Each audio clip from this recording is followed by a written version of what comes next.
Sangeeta Bosura had launched 2 books, Icche Danar Shabdokatha and Kovitar Aturghat during the ongoing 48th International Book Fair. Sangeeta is a multi-talented cultural personality and an acclaimed stage performer. Hello Kolkata, live at 48th International Kolkata বই মেলা। আমরা আছি কলকাতা বই মেলার আজকের খুব গর্বের বিষয়, অত্যন্ত কাছের মানুষ, আমাদের শ্রদ্ধার মানুষ সঙ্গীতা বসু রায়ের দুটি কবিতার বই আন্তর্জাতিক কলকাতা বই মেলায় প্রকাশিত হলো। কবিতার আতুর ঘর এবং ইচ্ছে ডানায় শব্দ কথা। অনুপ্রেরণা যদি পেয়ে থাকি কিছুটা শ্বশুর বাড়িতে এসে, সেটা হচ্ছে আমার শাশুড়ি মা অনেক, আমি এসেই দেখেছিলাম, বিয়ে করে এসেই দেখেছিলাম যে আমার শাশুড়ি মা লেখালেখি করেন, সেখান থেকেও ভাবে লিখছি, সেটা এইভাবে বই প্রকাশ। আর আজকের বই প্রকাশ আমার 48তম এই যে আন্তর্জাতিক বই মেলা, সেখানে আমার প্রথম বই প্রকাশ হলো।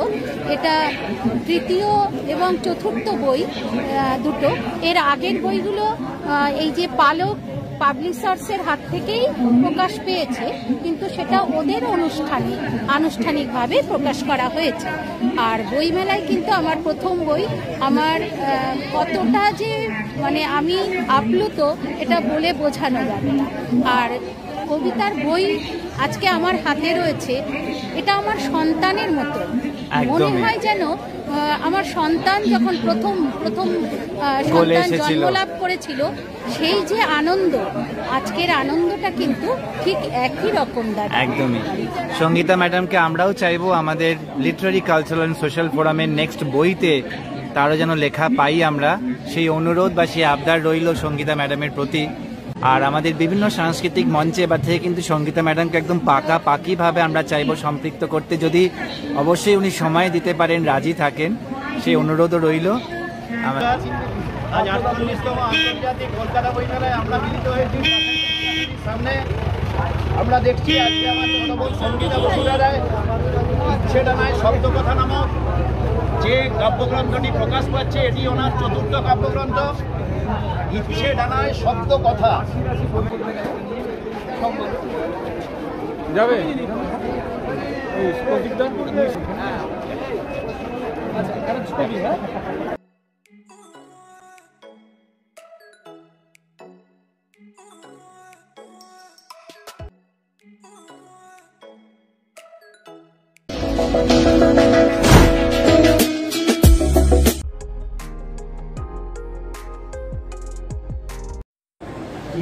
নমস্কার, আমি তুলিকা মজুমদার। আমার হাতে এই বছরের একটি প্রকাশ কপট ক্রীড়া। নাম শুনে বুঝতেই পাচ্ছেন কপটতা আছে, ক্ষমতা আছে এবং অবশ্যই বুদ্ধির খেলাও রয়েছে। রিজেন্সি রোম্যান্স ঘরানার গল্প, আপনারা অনেকেই জানেন যেটা আমার প্রিয় জনার। এতে মিস্ট্রিরও টুইস্ট রয়েছে।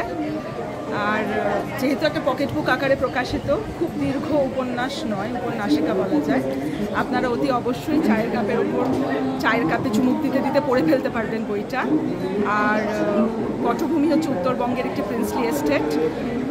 গল্পটি লেখার পিছনে অনুপ্রেরণা কততম বই এটা আপনার? শরদিন্দু বন্দ্যোপাধ্যায়।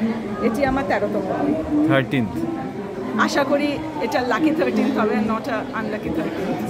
আর এটা কি কালেকশন অফ শর্ট স্টোরিজ? না, এটা একটি উপন্যাসিকা, উপন্যাস। ওকে। আর আমরা শুনছিলাম একটা ইংলিশ বই আপনারই লেখা, তারই দ্য ওয়েব অফ লাইস আর রিজেন্সি মিস্ট্রি বলে এশিয়ান প্রেস বুকসের থেকে প্রকাশিত হয়েছে বছর 2 আগে। তাদের বেস্ট সেলার লিস্টে রয়েছে, তারই বাংলা অনুবাদ আমার নিজের হাতে করা। আর এবারে এই বইটি কে প্রকাশ করলেন? এবং আমরা পাবলিকেশনস শ্রী দেবব্রত সুরের, উনি কর্ণধার, এবং আমরা থেকে প্রকাশিত হয়েছে। বইমেলা শেষ হওয়ার আগেই শুনছি প্রথম মুদ্রণ নিঃশ্বসিত। আপনাদের আভূমি প্রণাম জানাই। বাবার কলমে প্রামাণ্য ইতিহাসের বই, ডক্টর চন্দ্রকান্তের উত্তরায় প্রণীত কিশোরগঞ্জের ইতিবৃত্ত ও সাহিত্য সংস্কৃতি ক্ষেত্র গবেষণামূলক কাজের বই। বাকিটা বাবা নিজের মুখে বলবে। কিশোরগঞ্জ মূলত একটি সাব ডিভিশন বাংলাদেশের ময়মনসিংহ জেলার, এবং আমরা সেখান থেকে, মানে আমাদের রুটস সেখানে। বাবা সেখানকারই ভূমিপুত্র, সেখানকারই সোশিও কালচারাল ইম্প্যাক্ট নিয়ে বইটা। দিনের গবেষণার সুফল এটা আনুমানিক অ্যাকচুয়ালি 5টা সাব ডিভিশন মিলিয়ে কিশোরগঞ্জ, নেত্রকোনা, জামালপুর, টাঙ্গাইল, এগুলি 5টা সাব ডিভিশন মিলিয়ে ময়মনসিংহ ডিস্ট্রিক্ট ছিল। 1984-এ ওগুলি প্রত্যেকটা সাব ডিভিশন জেলাতে, বাংলাদেশের সব সাব ডিভিশনগুলি জেলা হয়ে গেছে। কাজে আমি ময়মনসিংহের ইতিবৃত্ত একটা বের করেছিলাম 2001 সালে। সেটা প্রায় উদ্দেশ্য হলো আমাদের আগেকার পূর্ববঙ্গও নেই, সে বাংলাদেশে ছিল, সেটাও এখন নেই। বিশেষ করে কিছু বলার নেই। লেখালেখির জগতে যদি কিছু অবদান রেখে থাকতে পারি, আজকে তার সার্থকতা এখানটায় অনুভূত হচ্ছে। যে কোন মানুষের হাতে আমার সৃষ্টি স্পর্শ পেয়েছে, তাতেই এর সার্থকতা।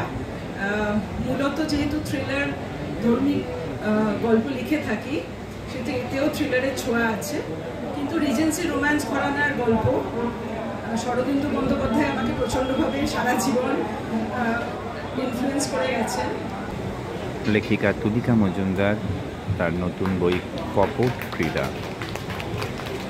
প্রকাশিত হতে চলেছে প্রখ্যাত লেখিকা চুমকি চট্টোপাধ্যায়ের